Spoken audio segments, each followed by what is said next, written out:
নমস্কার, আমার অনুষ্ঠানে আপনাদের সকলকে স্বাগত।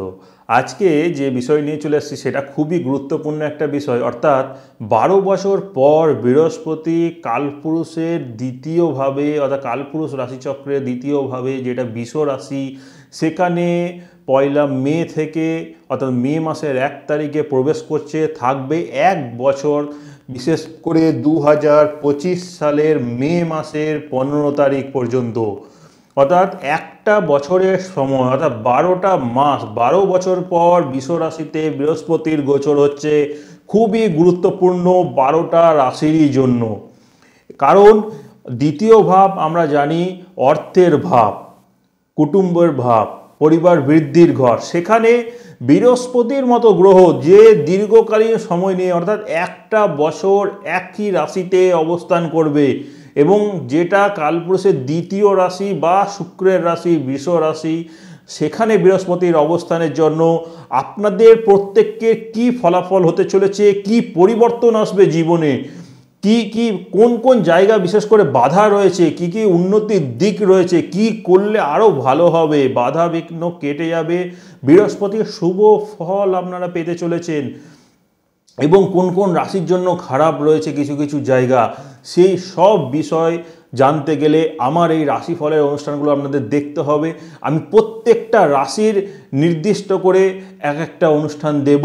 আপনাদের সকলকে প্রথমে বলবো, যারা আমার চ্যানেলে নতুন রয়েছেন প্রথমেই চ্যানেলটিকে সাবস্ক্রাইব করুন, বেল আইকন বাটনটিকে ক্লিক করুন এবং ফেসবুকে ফলো করুন, কারণ আমার এই চ্যানেলের মাধ্যমে কিন্তু আমি আপনাদের জন্য নতুন নতুন কিছু বিষয় নিয়ে আসছি এবং শিক্ষার জায়গা, জ্যোতিষের শিক্ষার যে জায়গাটা রয়েছে সেই জায়গাটাও কিন্তু আমি নিয়ে এসেছি, যেখানে শুরু হচ্ছে আস্তে আস্তে প্রত্যেকটা অনুষ্ঠানই পাবেন কীভাবে জ্যোতিষশাস্ত্র শেখা যায়, এবং তার সাথে আরও নতুন কিছু বিষয় নিয়ে আসতে চলেছে যেগুলো আপনারা সকলেই জানতে পারবেন।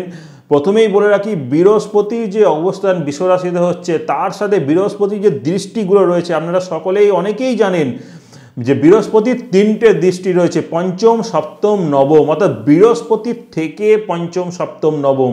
এই পঞ্চম, সপ্তম, নবম ভাব কোনগুলি প্রথমেই আপনারা জেনে রাখুন। বৃহস্পতিকে 1 ধরে যদি আপনারা কাউন্ট করেন তাহলে বৃহস্পতির থেকে পঞ্চম হবে কন্যা, যেখানে বৃহস্পতির প্রথম দৃষ্টি পড়ছে, এবং বৃহস্পতির সপ্তম দৃষ্টি পড়ছে বৃশ্চিক রাশি। বৃশ্চিক রাশিতে দেখুন বৃহস্পতির সপ্তম দৃষ্টি পড়ছে, তারপর দৃষ্টি কোথায় আসছে, বৃহস্পতির নবম দৃষ্টি আসছে মকর রাশিতে।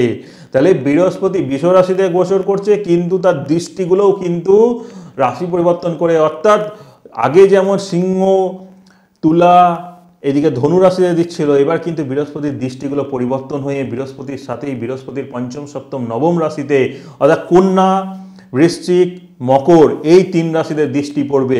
এর ফলাফল কি হতে চলেছে, সেই সব রাশির কতটা গুরুত্বপূর্ণ ভূমিকা সকলের জন্য নিয়ে আসতে চলেছে, সব বিষয় জানতে গেলে আমার অনুষ্ঠানটি পুরোটা ভালো করে দেখুন এবং অনুষ্ঠানটিকে অবশ্যই শেয়ার করবেন। এরপর আপনাদের বলবো মিথুন রাশির কি ফলাফল হতে চলেছে, কারণ আমি আগের অনুষ্ঠানগুলো হচ্ছে মেষ রাশি, বৃষ রাশি নিয়ে দিয়েছি।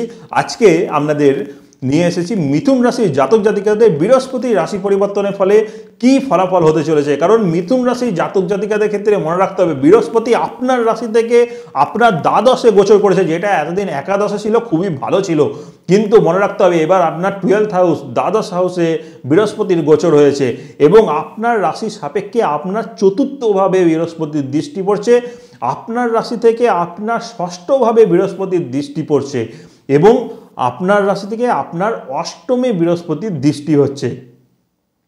তাই এখানে আপনাদেরকে মনে রাখতে হবে, বৃহস্পতি আপনার রাশির দ্বাদশে বসে আপনার চতুর্থ, ষষ্ঠ এবং অষ্টমে দৃষ্টি দিচ্ছে। এর কি ফলাফল, কি পরিবর্তন বা কোন কোন জায়গাগুলো বাধা আসতে চলেছে, এগুলোর জন্য পুরো অনুষ্ঠানটা দেখতে হবে, অনুষ্ঠানটিকে সাবস্ক্রাইব করতে হবে এবং এই অনুষ্ঠানটিকে শেয়ার করে আরও সকলকে দেখার জন্য কিছুটা সাহায্য করুন, এবং ভিডিওটি ভালো লাগলে অবশ্যই করে চ্যানেলটিকে যেমন সাবস্ক্রাইব করবেন, ফেসবুকে ফলো করুন।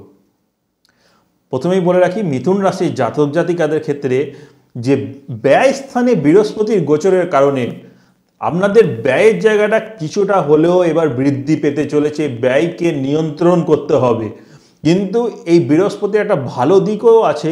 এই বৃহস্পতি যদি আপনাদের দ্বাদশ স্থানে থাকে তাহলে বাড়ির থেকে দূরবর্তী স্থানে যারা রয়েছেন, যারা কর্মের সাথে যুক্ত রয়েছেন বা অন্যান্য কোনো কারণেই হোক তাদের ক্ষেত্রে ভালো যোগ। কিন্তু বাড়িতে থেকে বর্তমান সময়ে কিছু বাধা বিঘ্ন আপনাদের পেতে হবে। কিন্তু এর একটা, যেমন বৃহস্পতির দৃষ্টিটা চতুর্থে পড়ছে, এখানে একটা জিনিস বলবো, আপনাদের বর্তমান সময়ে বাড়ি ঘরের ক্ষেত্রে, অর্থাৎ আপনারা যদি ভাবছিলেন বহুদিন থেকে একটা বাড়ি বানাবেন বা একটা ফ্ল্যাট কিনবেন, সেই জায়গাটার জন্য একটা ভালো সময় কিন্তু অবশ্যই এসেছে।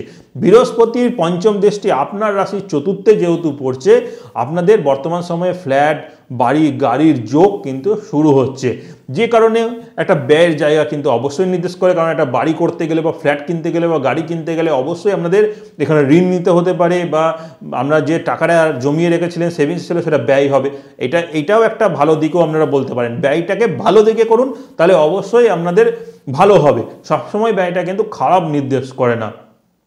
এবং বৃহস্পতির আরেকটা যে দৃষ্টি পড়ছে ষষ্ঠ স্থানে, আমি ঋণের জায়গায় বললাম, সেই কারণেই বর্তমান সময়ে যদি বাড়ি, ঘর, গাড়ি এই সব কারণে বা এডুকেশনের জন্য লোন নিতে চান, ঋণ নিতে চান, তাহলে সময়টা ঠিক আছে। না হলে কিন্তু অন্যান্য কারণের ক্ষেত্রে আপনাদের বাধা, বা বিশেষ করে যদি অতিরিক্ত ঋণ নিয়ে ফেলেন তাহলে পরবর্তী ক্ষেত্রে কিন্তু একটা সমস্যার জায়গা কিন্তু সৃষ্টি হবে। তাই যথাযথ পরিমাণ, যতটা প্রয়োজন ততটাই আপনারা ঋণ নিন। লোন হয়তো ব্যাংক থেকে অতিরিক্ত পাওয়া যাবে, কিন্তু সেটা না নেওয়াই ভালো। যতটার প্রয়োজন হবে ততটাই নিন। আর অষ্টমে বৃহস্পতির দৃষ্টি দেখুন, আধ্যাত্মিক উন্নতির একটা যোগ অবশ্যই দিয়ে থাকে, বাধাবিঘ্ন দূর করে দেয়, সেই জায়গাটাও ভালো, এবং অকাল সায়েন্সের প্রতি আকর্ষণও বৃদ্ধি করে এই বৃহস্পতির দৃষ্টিতে। তাই মিথুন রাশির জাতক জাতিকাদের ভালো যেমন জায়গা রয়েছে, খারাপের জায়গায় আমি প্রথমেই যেটা বলেছি, ব্যয়টাকে আপনারা নজর দেবেন, ব্যয়টা সঠিক জায়গায় করুন। বাড়ি ঘরের ক্ষেত্রে খুব ভালো।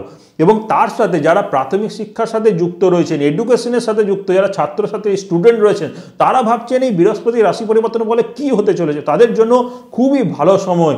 এডুকেশনের জায়গা খুবই ভালো হবে। উচ্চ প্রতিষ্ঠানে পড়াশোনার সুযোগ আপনারা পাবেন মিথুন রাশির জাতক জাতিকারা। যারা বাড়ির থেকে দূরে চাকরি করেন তাদের ক্ষেত্রে যেমন ভালো, সেরকম আপনারাও বিদেশে গিয়ে পড়াশোনার সুযোগ আপনাদের কিন্তু আসতে চলেছে। বহুদিন থেকে চেষ্টা করছেন বাইরে যাবেন, বিশেষ করে ফরেনে গিয়ে পড়াশোনার জায়গা, খুব ভালো শুভ যোগ আপনাদের জন্য নিয়ে আসতে চলেছে বৃহস্পতি রাশি পরিবর্তন। আপনাদের ক্ষেত্রে ভালো জায়গা অবশ্যই হবে। বৃহস্পতির দেবী মা তারার আরাধনা করুন, পুজো করুন, আপনাদের ক্ষেত্রে ভালো হবে। অনুষ্ঠানটি ভালো লাগলে আবারও আপনাদের সকলকে বলবো, চ্যানেলটিকে সাবস্ক্রাইব করুন, শেয়ার করুন, এবং আপনাদের আরও যে সকল রাশিগুলো রয়েছে পরবর্তী অনুষ্ঠানে আমি দেব, সেখানে আপনারা অবশ্যই দেখে নেবেন।